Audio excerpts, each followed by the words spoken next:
Hello, everyone. Thank you so much for joining us today for this fun holiday project. My name is Lindsay. You probably know that already if you're here. You probably came through one of my links, and I appreciate it. So what we're going to do is I have provided a line artwork on the Michael's website. If you grabbed it, that's great. If not, we'll just kind of go over the drawing together. Then we're going to do some painting, and then we'll finish it up with some pens. So without further ado, we'll switch to the overhead camera and we will get going on this project. And here you can see the finished artwork. And here I have taken my pattern and I have put it onto my watercolor paper. And this is the Derwent watercolor paper. And I'm just going to go ahead and start doing some fine lining. Now, it's up to you whether you want to do your fine lining at the beginning or at the end. But if we look here at the finished artwork, if you do your fine lining at the beginning, it's not going to be as bold because the paint in the line and wash paint pan set has a little bit of opacity to it. So it's going to cover up some of the line work. So it will give you a more subtle, soft look. And that's what I like. But if you prefer, you can do all your lining at the end. If you want to do your lining at the end, I would not add it at the beginning as well, because then you could get that kind of double line look and it will look a little sloppy. But I think it will look nice. And plus that way, if you didn't sketch it ahead of time, you can kind of draw along with me right now. And if you have already gotten your pattern down, that's great. You can just go ahead and start doing some line work with me. So I'm going to start just by carefully getting the circle of the bauble down. Now, what you can do is trace something round or use a compass if you want. I find moving it so that I can comfortably move my arm as I trace to be a good way to do it. This isn't going to be perfect because I'm trying to keep everything in frame, but you'll get the idea. Don't do any line work on the center. You can just leave your pencil lines there as a guide, but we don't want harsh lines in that area. And then I'm going to do the outline here, the kind of the knot in the bow. And then I'm just going to add some little hatching or some contour lines that go with the direction of the lines where the bow is like wrapped around. I hope that makes sense, where the knot is wrapped. And I'm going to do this loop, and I'm going to add some hatching. And I'm going to add some small hatching there to show a little bit of a dimple in the bow, so it's a little bit closer together and darker. I'm going to trace this loop.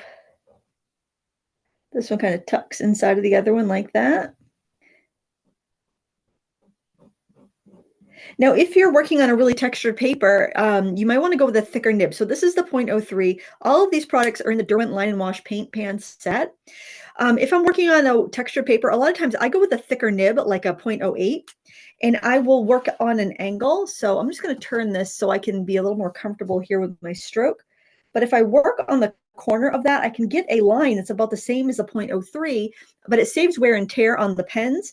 And it's really nice if you're working on a textured watercolor paper. And I'm going to do the same thing on the inside of the bow. I'm just going to make those lines a little closer together to show a little bit of shadow.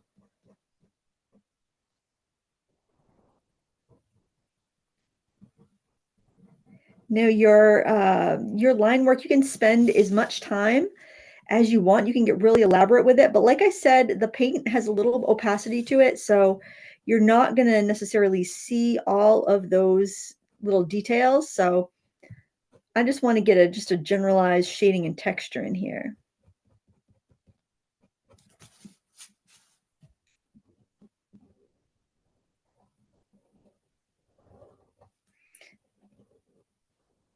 And I also might go a little heavier with my lines than you might want to, just because I want to be sure that you can see it well on camera.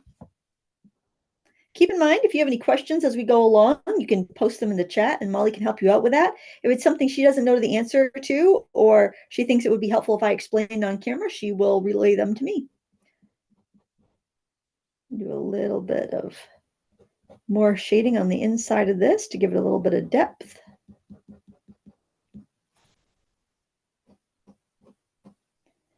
If you got a little ripple in the fabric, make your shading lines kind of contour to that ripple.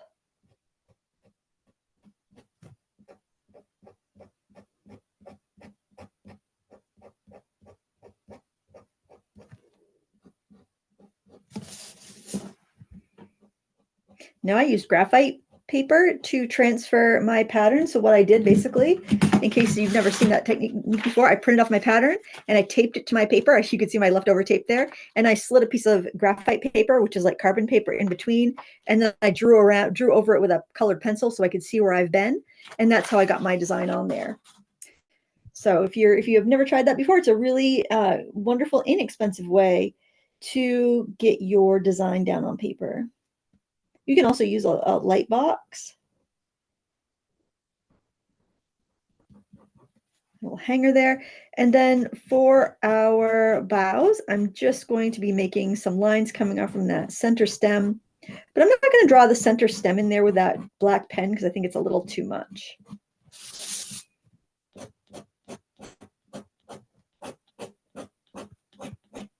Remember, your branches, your little bristles here will come from all different directions, not just on either side. They'll also go forward and come in all different angles. So you want to make sure you have that, not a little Charlie Brown Christmas tree branch. You want it full. And this is just layer one. We're going to be doing so much with the paints, so don't feel like you have to have it absolutely perfect and beautiful in this layer. This is just our first layer.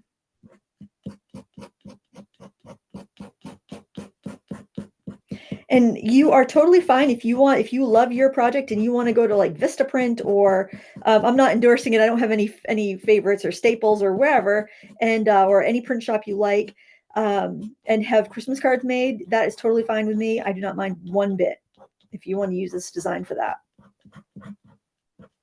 You have my permission. And it's recorded on Michael's YouTube channel for everyone to see. All right, now we're going to do some painting. Now, what I would recommend, and since I had you start with this area first because I knew that would dry quicker, but whenever you're in doubt whether something's dry or not, before you begin with your paint, hit it with a hair dryer, a heat tool, or give it time. Watercolor paper has a bit of a sizing on it, which is kind of like a glue layer, and that will let that ink stay wetter a little bit longer than just on like a regular piece of drawing paper. So you want to make sure you give it a nice fair chance to dry before you go and paint over it, or you're going to end up with some muddy looking kind of grayed down colors. But these are waterproof as long as they're dry.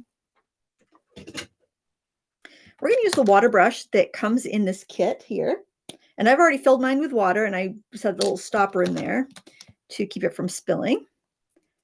And if you've never used these water brushes before, when you want to open them up and refill them, they screw the opposite way. So don't try to force it to open it the normal way. It goes the opposite way. Get the water started. And what I'm going to do is start with our poppy red. There is a little swatch that comes in the Line and Wash paint pan set, but I recommend that you actually make a little one on some watercolor paper, just on a scrap, so you know what the colors really look like, because the printed colors can never copy exactly what your actual color will look like. So this is it's kind of shiny in the center and glittered. So I'm going to start with a nice bright coat of the poppy red, kind of making like a peppermint stripe here. So I'm going to start with a nice smooth coat. And then what I'm going to do is stipple. And stippling is simply when we dot with our paintbrush. You just on your end, and I'll just kind of hold my, oops, I went off camera. Sorry about that. We just kind of dot with the tip of our brush. And I like to hold it at a 90-degree angle because then I get nice control. And I'm just tipping it up because my hand gets in the way when I do that when I'm on camera. So I just want to make sure you can see. And it's not a lot of pressure because we don't want really big dots. And I like to do it while that red is still wet. So any like overlapping paint will just float in there and blend in. All right, we're going to do the same thing again. I'm going to do it over here. Now you'll see if you press harder on your brush, you're going to get a wider line. So it's a great way to learn that brush control. And if you don't have a water brush, you prefer not to use a water brush, you can use any brush you have with a cup of water. The thing I really enjoy about this kit is that you have everything together. So I actually took this to a little pub this summer with a friend of mine, and we sat outside at the cafe part of the pub, and we just sketched. And I just had this little kit in my sketchbook, and it was perfect. Just used the little water brush that came with it. I save little the little squeeze bottles that the Mio flavor enhancer little water flavoring stuff comes in, and I take the top off, clean it, and I fill that with water, and it's perfect for filling up your water brushes on the go. This will probably hold enough water to do this project, but it is a small reservoir, so you will need something to fill it, or you can very carefully pour it from a cup, but I'm kind of a klutz, so I prefer to have a little squeeze bottle I can squeeze out of. Notice how my lines on the stripes are influenced by the edge that it's closest to, and I'm getting that curve in there, and that's kind of helping the it's kind of helping this shape look more like a sphere rather than a flat circle.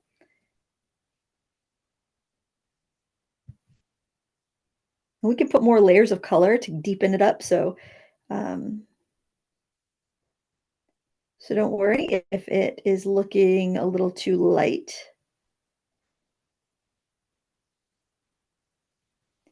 And there's a picture of this on my Instagram and on my YouTube channel if you want to look at it as you paint another one, also on my blog. So just search a frugal crafter and start scrolling, and you'll find the pictures. The stippling is going to build us some nice texture. Okay, we want that red layer to dry before we do another layer on top. If we don't let it dry, what's going to happen is we'll lift up that color underneath, and it will look streaky and patchy and not very nice. So I'm going to wipe my brush here on the sponge. You can use a paper towel if you don't want to dirty your sponge. That's totally fine. This can be rinsed out and let to dry when you're done. Now we're going to make a golden color. So I'm going to look at my little swatch here. So when I'm mixing a color, I say, what do I want? And what's the closest to what is the closest color to what I want? So I want to have some gold color. So I'm going to start with mango, this yellow here, because that's already kind of golden. And then I'm going to add some of that autumn brown to it, because that looks probably next closest to golden. And look how we get this beautiful golden color here. And I also would recommend you make enough of it. So make sure you make a little bit more than you think you're going to need for a project, because if you don't, then you'll run out, and that can be very frustrating to try to mix the exact same color up again.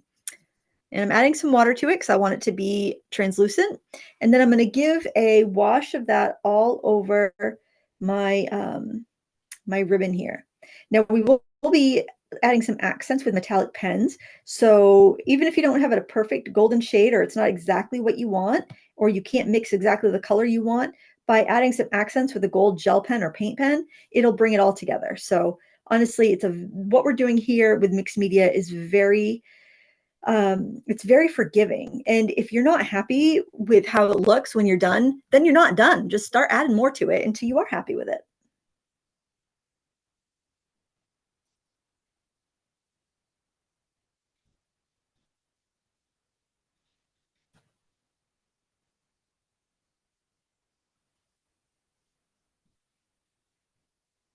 And my advice with like gel pens or paint pens is to use up what you have before you start another, or buy another pack, because they definitely have a shelf life, especially gel pens. So if you have a gold gel pen that's working great, keep using it until you run out of the ink or it stops working, and then get another one. Don't have multiple ones going at once, because they're only going to last, they're only going to work for so long.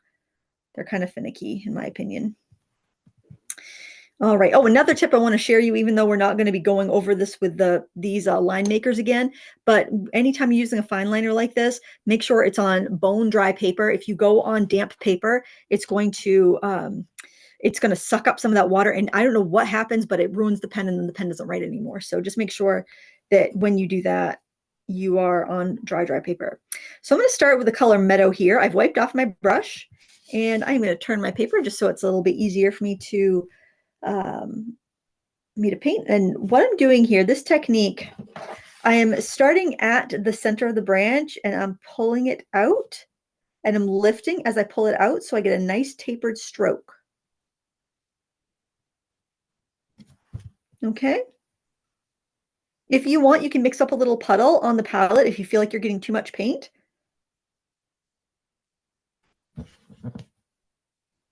So what I would start by doing is I would do one side, then I would turn it so it's comfortable for you to so it's comfortable for you to get at, and then do the other side. And we'll mix a variety of different green shades, but our first one we're using is just the meadow on its own.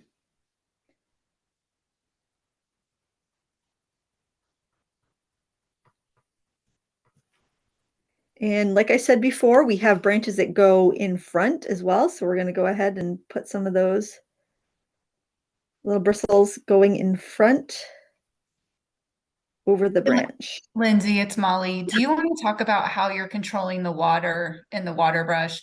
Like I know with our push button water brushes, you can control the water with the flow of the button, but with the brush that comes with that set, do you want to just kind of talk or show how you control that water? Sure, absolutely. So this brush does have a little area you can push. It's a little bit stiffer than the push button brushes, but what you want to do, it doesn't feed out water if you're not squeezing it. So if you do need some water, I would go over the palette and just kind of give it a squeeze, and it will drop some out. Like when I'm cleaning, I squeeze it and I wipe it on the sponge. Lindsay, But Lindsay, can you shoot or scoot the paint oh, pan over because we couldn't see you squeezing the water. Sorry. oh shoot, sorry about that. No, it's okay. Yep. There you So go. I'll squeeze where it says push right there, and make a little puddle there. And then when I need to clean it, I like to use a paper towel because it's white and I can see if my brush is still dirty. It only really matters if you're going from two distinct colors. But yeah, then I find that if I don't want water, I just don't push. But when I do need water, don't push over your paper. You don't want to squeeze it on your paper because you're going to you're going to get a puddle. Squeeze it over your palette so you can then kind of work your bristles into it. So you kind of moisten it. You can also keep the brush dry, like empty it out and use a cup of water if you don't like having the water filled brush. Um, but yeah, that's how I do it, and it gets pretty natural after you've been doing it for a while. Now let's mix up some darker green. I'm going to add just a little drop of water by pushing the button onto the blue. This is the bright blue. And I'm going to add that on my palette. Then I'm going to pick up some more of the meadow and then mix that in. And we've got this nice evergreen color now.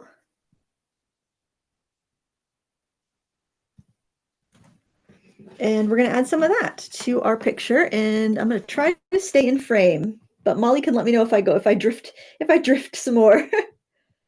And don't cover up everything. You want to, like, say you put like 90% coverage with the green, with this with the meadow green. With this color, you want maybe like 60% coverage. You want a bunch of that lighter color to show through. We want to build some depth here. And I'm going right off the edge, but you don't have to. And I didn't tape my paper down or clip it down because we're not like soaking it. We could soak it and put a background in like I did here. That's totally up to you. And you can do that after the fact if you want to.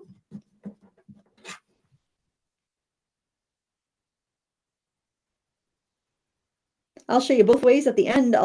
We can look at them side by side and you can see which one you like better. There. I think this looks really nice. We've got the black line. We've got some light green and some dark green. I think that looks really pretty. Okay, so if you're worried whether or not I'm just going to clean my brush by squeezing and wiping on my rag here. If you are worried whether or not your paper is dry, because we want to go on dry paper, what you can do is touch it with the back of your hand.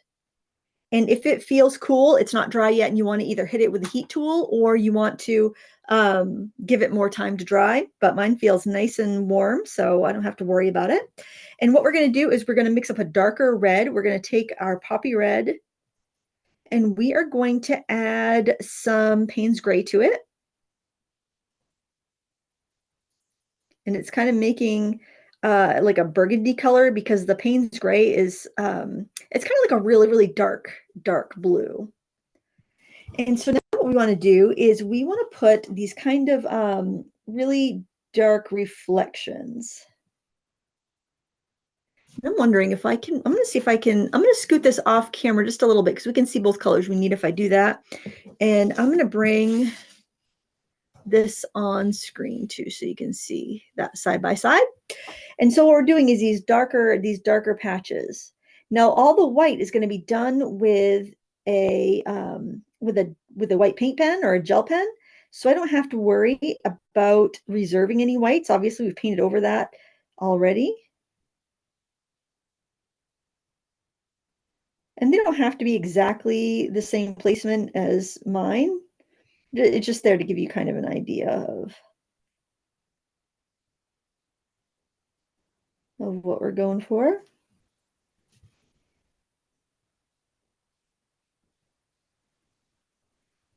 You think of when you look at a Christmas ball, how it will distort the light and it will bend shapes and bend shadows, and you see these really cool, interesting patterns.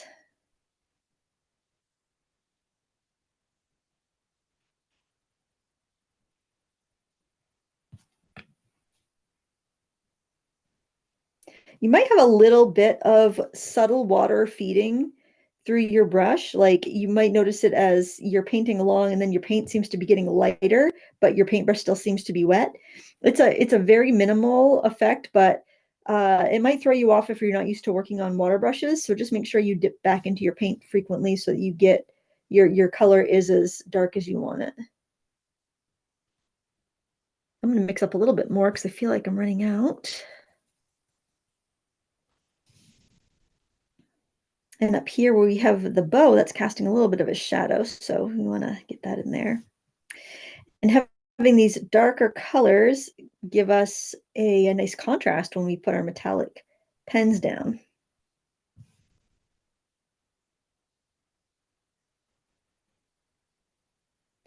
You want to work quickly so you don't have streaks, but don't rush. It's, just keep on keeping on. Okay, we're going to let that dry. I'm going to take some of this color that's on my brush that we just mixed up. I'm going to mix it into that golden color that we made for our bow. Grab a little bit of that green. And we are basically making a shadow color with all the colors we've already used. So we've got this nice brown that we've made with all those colors. And I'm going to go in and just add a little bit of shadow to some of the areas in the ribbon. I'm going to go and lay down my color and then quickly go back and kind of blend it out after I clean my brush off. If this is a little anxiety inducing for you, you can do one area at a time. Clean off my brush a little bit, and I'll go in and just kind of blend it out a bit. Now those first layers of the color we used should not blend because should not lift up that first layer of yellow because we used Inktense, and Inktense, once it dries on your paper, is permanent. Now the line and wash set does have other products in it. It's got Graphitint and it's got some pastel colors. So those are not going to be permanent, meaning if you go over it, you can lift the color back up, but the Inktense is. So you can see on the swatch, it's a good reason to keep this, is that it tells you what colors are Inktense, what colors are Graphitint, and what colors are pastel. And then if you really love it and you use one up, you can purchase an open stock of those, of just that color to replace it. Or if I love all the Inktense ones, then you might want to buy the Inktense pan paint set and have all the Inktense available colors. So, but it's nice. It gives you like a little sampler of all the different options.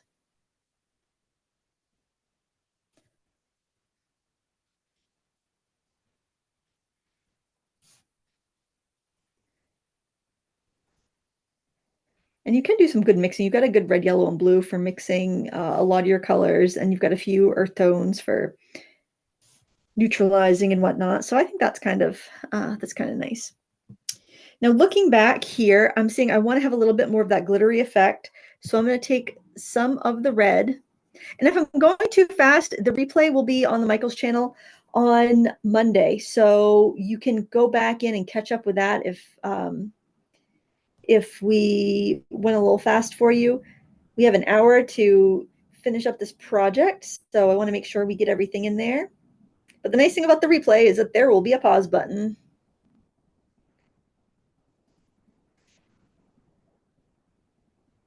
Now my paint is a little bit more watery here where I'm going in and adding these speckles on this area that's going to appear more glittery. Even though it looks pretty dark right now, when it dries, it's going to be a little bit lighter.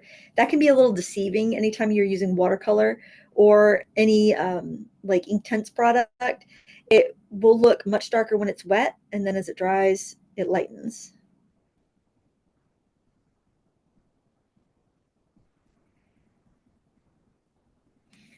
And then you can look around and see if you want any darker shadows anywhere or you want any more red.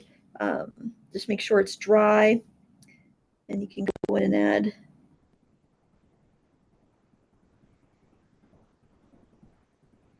other reflections and refractions of light if you want to. Or you can even put another layer of color if you feel like your first color wasn't dark enough.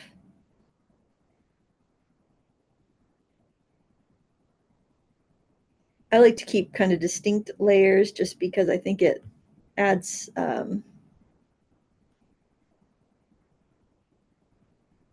adds a little extra sparkle.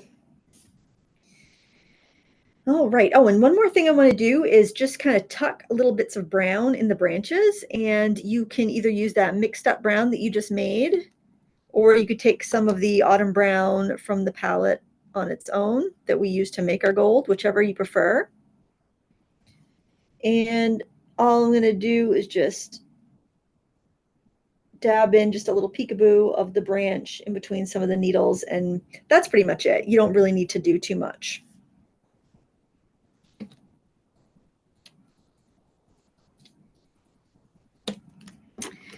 Okay, I am going to dry this with my heat tool because I'm going to use pens on top, and you never want to use pens on wet paper because unless it's a special, like a real brush pen or a fountain pen might be okay if it's not like an expensive one.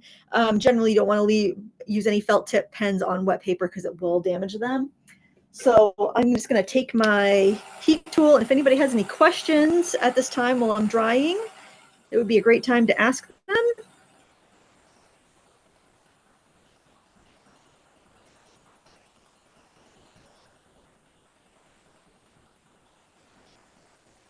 And I like to heat it from the back side because then that if you haven't taped it down, it evens out the like the tension on the paper and it makes it nice and flat.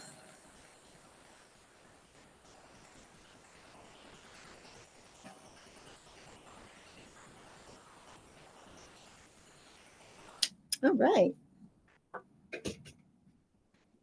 I'm going to start off with gold because we have mostly gold, and you can use a gold gel pen or a gold paint pen, whatever you happen to have. And this is a paint pen, so I got to give it a good shake. And I would recommend either a gel pen or an acrylic-based paint pen, just because sometimes oil-based pens will leave like a little bit of a stain on the paper. And I'm going to push my palette out of the way so I can get my hands in there. Make sure we're in frame. I'm going to start off with my daintiest lines first. I'm going to do the little our little hanger here.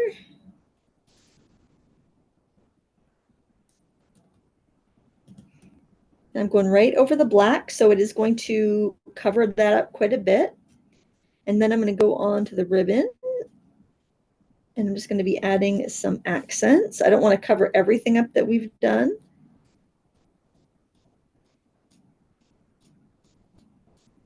But I'm just putting in that little sparkle. I love the idea of this being used as a Christmas card because if it's, people usually put their Christmas cards up on a mantle or they'll tape it around the archway of a door or somewhere where it's going to be in view. And the nice thing about that is that these metallic colors will capture the light and it'll kind of sparkle. They'll sparkle and be extra pretty.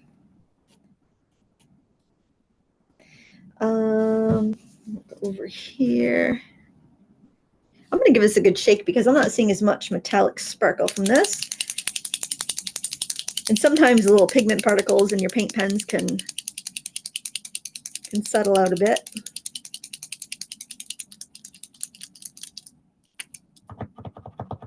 And then, oh, another thing I'll do is I'll just kind of pump it on a scrap of paper and make sure that ink is really flowing there. That's much better. I can really see the sparkle now. See? All right. I might need to go over some of those areas again, but I can do that off camera.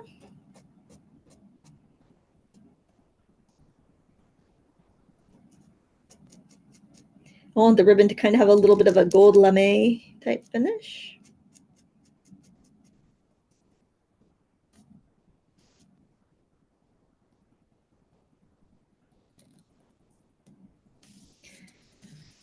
Now, something you could do is take like a compass or something round and just take a bunch of pieces of watercolor paper or watercolor greeting cards and just draw a circle in the center of each one and then kind of doodle everything else around it and doodle designs on it. I mean, you could have a really fun time making a bunch of different designs that way.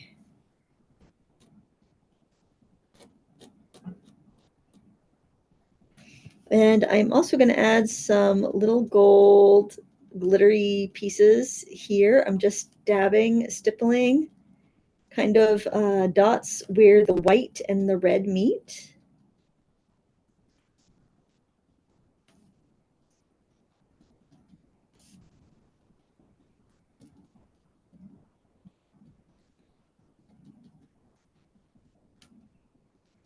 Just kind of go on either side of the stripe.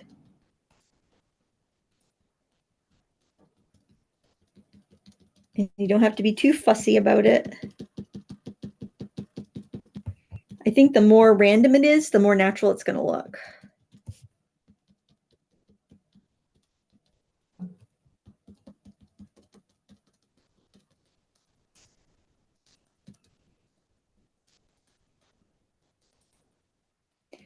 And it's funny, color metallics will look different whether you're going on white paper or you're going on like over a color. Like if I tip this to the light, the gold that's over the red stands out and shines really well, and the gold over the white doesn't shine as well. It's just because you have that nice reflection and contrast.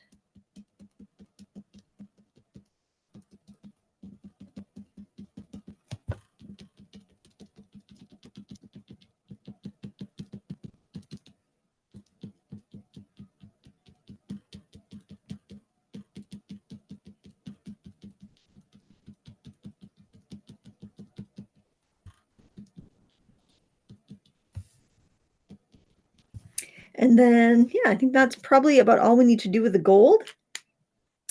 Now we're going to go to, if you have a red pen, great. If not, you can skip this step. That's fine. I'm just going to give it a really good shake. And I'm going to pump it onto my paper here just to make sure the ink is flowing and ready to go, which it is. And I'm going to do a little bit of stippling as well, kind of around where I had the gold.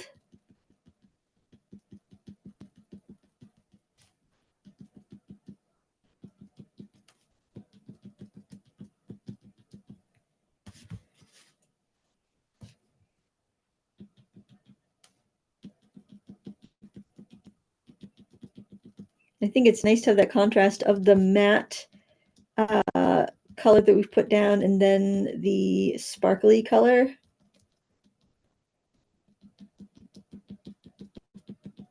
Now, something else that I think looks cute, but if you don't like the look, you don't have to do it, but kind of outlining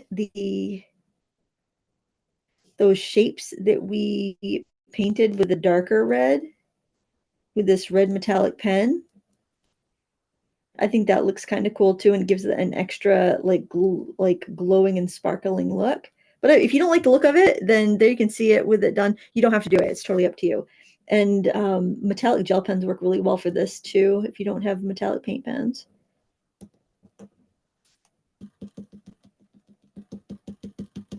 And I love to find new ways to use gel pens because once you open them, you have like, it's like the countdown timer starts. It's like, how long are they gonna last?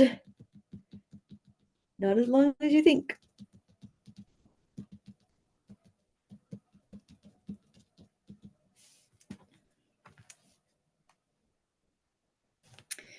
All right, next we're gonna go to silver.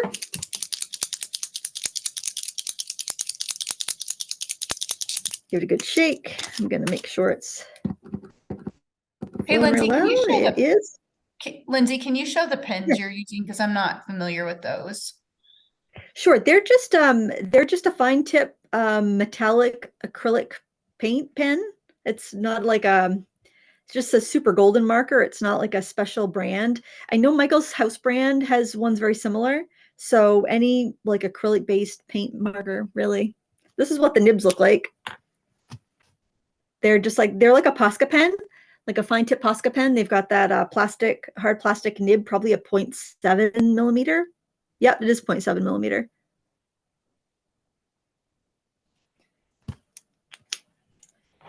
They're very generic, but they get the job done. And I'm actually gonna go over my black line with this because I wasn't very steady when I did that black line. So I'm just gonna outline it where it comes in touch with like the white area, and I'm gonna dab it.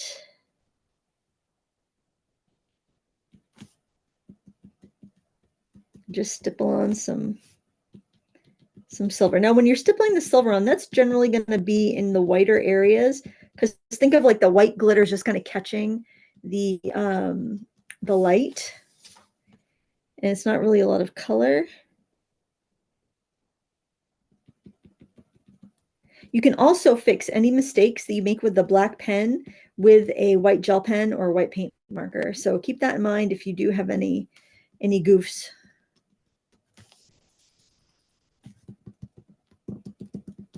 And I'm a little bit sparser with the silver on the white because there is so much contrast there. And if you don't have a silver paint pen, you can just mix up some light, very watery light gray and just dab the light gray in that, and that will read as if there's a metallic reflection.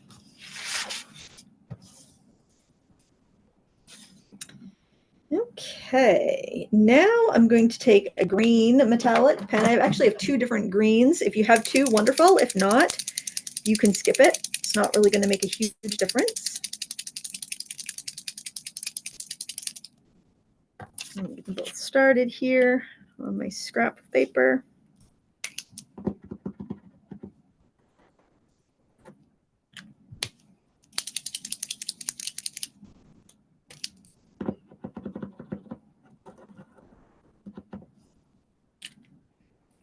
All right, and then we're just going to do the same thing. We're going to just basically put some highlights on our branches.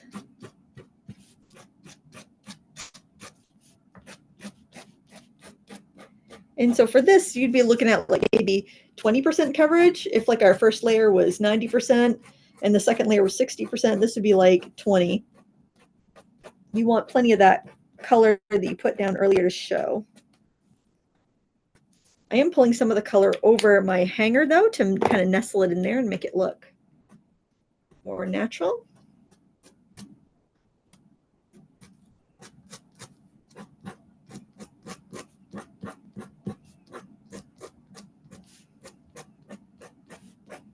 Now, of course, if you do have these photocopied, the glitter isn't really going to show up in like your photocopy or your like if you have them printed, but if you do them in person, then they look really nice.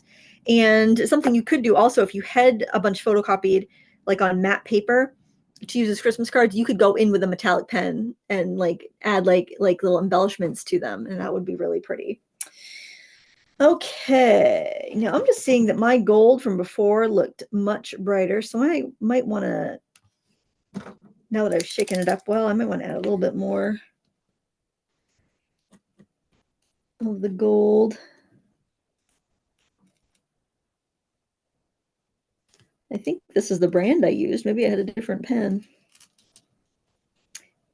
This doesn't look as shiny as it did before. But I think part of that is also that I don't have the white down yet. So I've got two different options for white. I've got a bold tip. I'm just going to open this up, give it a good shake. I'm going to open it up not over my work because you don't want to open your paint pens over your work in case there's a blob of ink. So I've got Lindsay, yeah, before you start that part, can you show, like, hold the piece up closer to the camera so people can see some of the detail at this point? sure. What we've got so far, I'll hold it Thank still up. you. I'm going to tip it to the light so we can catch some of the sparkle. It's hard there, catching a little sparkle there. But that's what we have so far. Now the white is really going to make it really pop. If you don't need the paint pen, but it is nice for those larger spots of shimmer and highlight. But you can do it with a gel pen too. Now sometimes you'll notice that when you add white pen over any sort of like a inky type of material, sometimes you get a little bit of like the color leaching up. It's usually not too bad with the ink tints because that seals down really well. But if that happens, all you need to do is just let it dry and then go over it again with your white paint pen, and because you'll be sealing down that layer, and then it'll show up as white. Get my pen going there.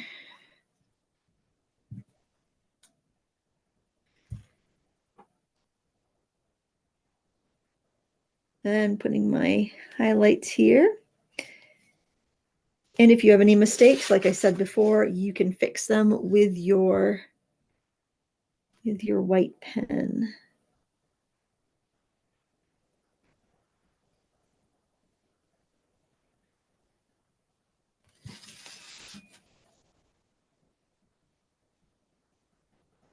So think about putting in like details with a white pen,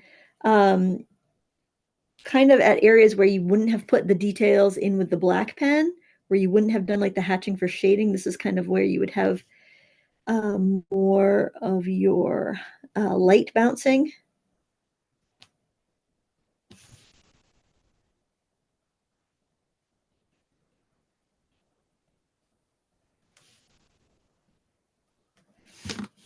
And if you decide you need more shadow when you're done, after you've gotten the white pen everywhere you want it to be, just make sure it's completely dry and you can go back in with your fine liners, your line makers.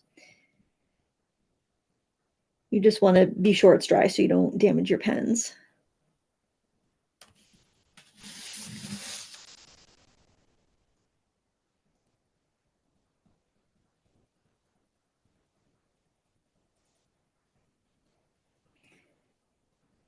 And if you decide to save your highlight, your fine lining to the end, then you'll have a really nice, you'll have some nice details that way too. Really just depends on what your preference is.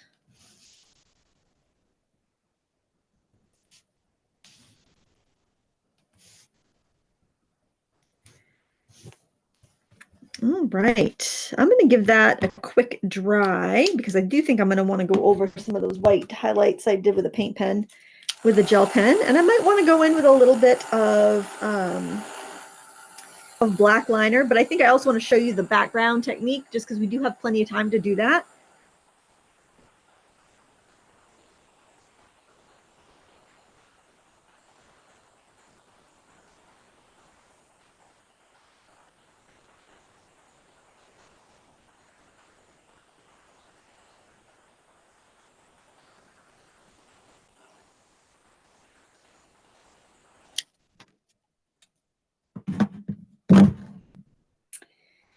Okay, actually those white pens did a pretty good job. Make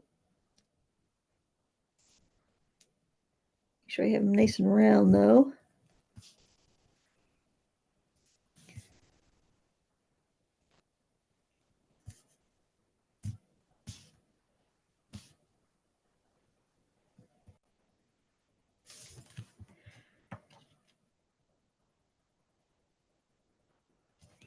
All right. I think I do want to add a little bit more of the the fine liner. I'm going to go with a smaller one, the 0.03, just so I don't, when I get towards the end, I don't like to do anything too bold that might be a mistake. And if you use, so I'll use like a smaller brush or a finer fine liner because I know that I'm not going to get myself into too much trouble that way. But I do feel like I need a little bit more shadow in the ribbon. So I'm just going in and adding that in with a hatching technique, which hatching is just lines next to each other. Like this needs to be in the shadow back there. I missed that completely.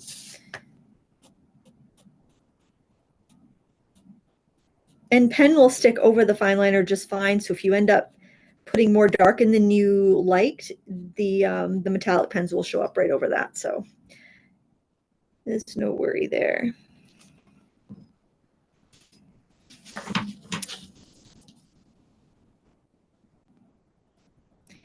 If you do wish to tape down your paper, I highly recommend you tape it down to a piece of foam core or you clip it on a clipboard or something so you can move it as you're working so you don't end up getting like aches in your shoulders or anything like that, trying to contort yourself around your paper. You can move the paper around and make sure you're comfortable.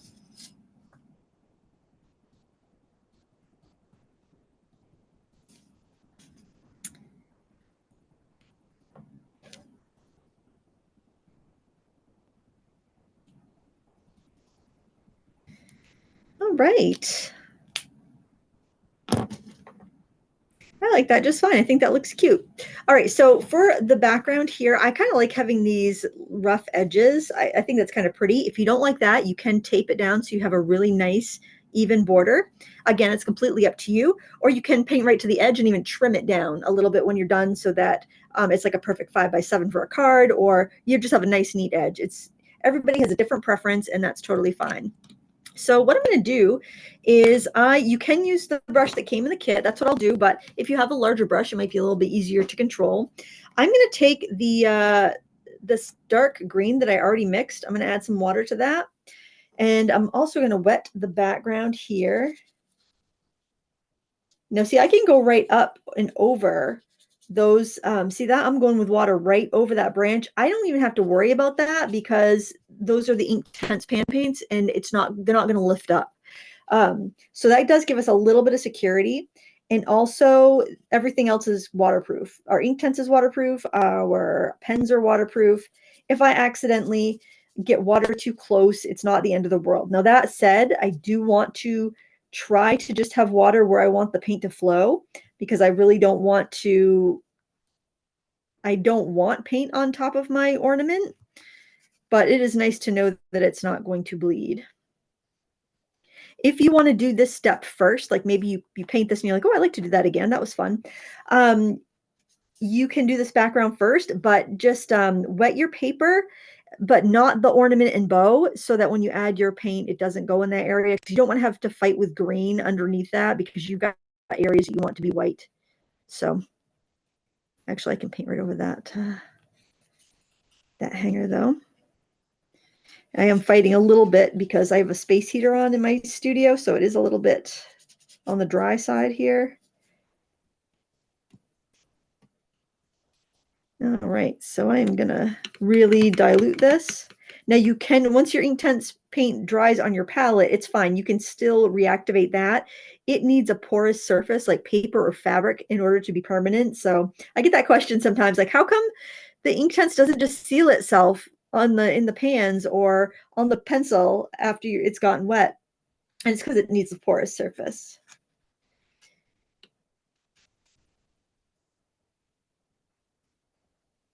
I'm adding the darker green to the edges. I think I'll take a little bit of the Payne's Gray and add it to that mix. I'm putting a lot of water in here because I want it really diluted. That's even a little bit too dark.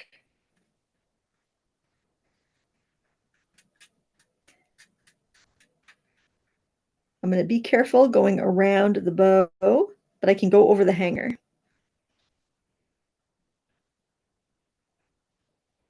And if you want a little bit of a magical touch, you can take some salt and sprinkle it in while it's really wet, if you can work quick enough, and then that will almost give you the look of salt of snowflakes. So that's kind of a fun effect that you can do too, but I don't have any salt out. at the moment. It just kind of popped into my mind that that would be cute. I don't want to have a solid background. I like to have this variegated background, and plus it's easier to do because you don't have to be perfect. And if you're painting, 25 Christmas cards, you don't want to have to worry about being perfect. You want to have fun and you want to relax a little bit while you're doing this.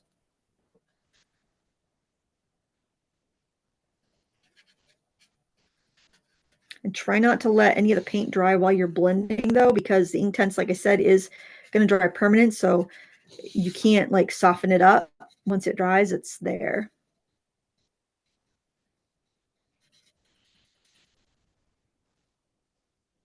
Of course, you could use one of the watercolor tones, like one of the pastel watercolors in there. But that's going to be a little opaque. So if you went over the branch like I'm doing here, it would be kind of obvious. And there we have it. It is all done. Oops, it's all done. There we go. Let's put it back on the screen there. My goodness. Do we have any questions as we're wrapping it up today, Molly? Not that I can see. I think I'll see if anyone pops anything in here, but oh, someone, let me see. Someone's responding. Hold on. Okay.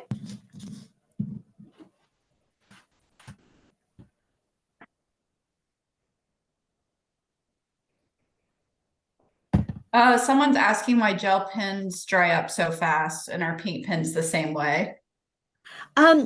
Gel pens, I don't know why they dry up so fast, but gel pens, if you look, I don't know if you can see, can you see like there's that little skinny barrel? Now this one, I find I have really good luck with these broad, Uniball Signal broad pens because they have a thicker nib.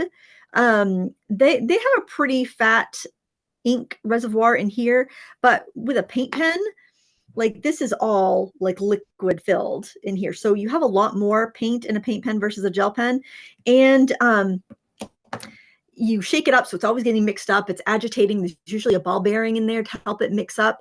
And oftentimes the nib is bigger, so it doesn't have a tiny little hole that's going to dry up on you. I think that's why. But yeah, I've never had really awesome luck with gel pens, and I found the ones that have worked the best for me are ones that I've left out on my table and I use all the time, because then they don't have a chance to like clog up or dry out. A happy gel pen is one that gets used frequently. Yeah. Raquel was asking about the Derwent paint pens. I think they said graphic, but I think they meant the paint pens, and how sometimes they can get clogged on the nibs. And those nibs can actually come out and be cleaned and then put back in. I know with the paint pen, sometimes they like to get clogged. So. Oh, that's awesome. I didn't know that. That's great. Because I've had ones that stopped up on me and I'm like, oh, shoot, Yeah. I must have left it. Or they like blob and then they just put a bunch of ink down when you didn't want them to. So I know they can be kind of finicky, but. Now, do you have to use something to like a pin or something to stick through the nib, or how do you clean them? With the paint pens, you can just take the nib out completely and just rinse it underwater, believe it or not, to clean it. Oh, Yeah. oh, that's great. Awesome. Awesome. I think Michael sells those too. I'm pretty sure I've seen them there before. And I didn't know that until I was at our factory and someone in our lab that helps develop everything told us. So, okay. I didn't know that either. Do you want to hold up so you can show Lindsay what you guys created? I know she loves this part and sometimes she forgets. Oh, yes, yes. Oh, that looks great, Angela. Look at you. You're going fast. Chanel, can you take us off speaker view so she can see like everybody's creations as they hold them up? I took you off speaker view, but if you go to gallery view, you'll be able to see it better if it doesn't automatically go to the grid. Oh shoot, I don't know what I did. Did you go to gallery view, Lindsay, so you could see? Oh my gosh, you guys have created some beautiful things. I love seeing this. Oh, so pretty. I don't know what I did. I can't see anything but a white page now. Wait, here we go. If anyone if anyone posts, please tag Derwent. Oh, wow. Please, we would love to see those. You guys did a great job. Oh, wow. Yes, these are amazing. I'm just scrolling through. This is beautiful work. Somebody's going to be getting some beautiful Christmas cards in the mail, I think. Please tag me at Lindsay Wyrick if you share this on Instagram or Facebook, because I want to see them closer. I want to zoom in on these beautiful guys. I am so impressed. Oh, awesome job, guys. This is so great. Well, I guess we are all out of time just about here. And I've had a great time visiting with everyone today. Look at that. Wow. You guys, so awesome. You can use the hashtag Make It With Michaels if you want to share this with the Michaels team. You can tag me at Lindsay Wyrick or tag Derwent at DerwentArt_US if you want to share with them. And we would love to see all of these artworks up close and personal. So thank you so much. I appreciate you spending part of your afternoon with me. I know it's busy. It's a busy time of year. We have Thanksgiving next week, if you can believe it. And the fact that you took an hour and you carved out some time to make time for you and your art is just wonderful. And I know I appreciate you spending the time with me. So on behalf of Michaels and Derwent, I'm Lindsay Wyrick. Thank you for joining us. Until next time, happy crafting. Bye.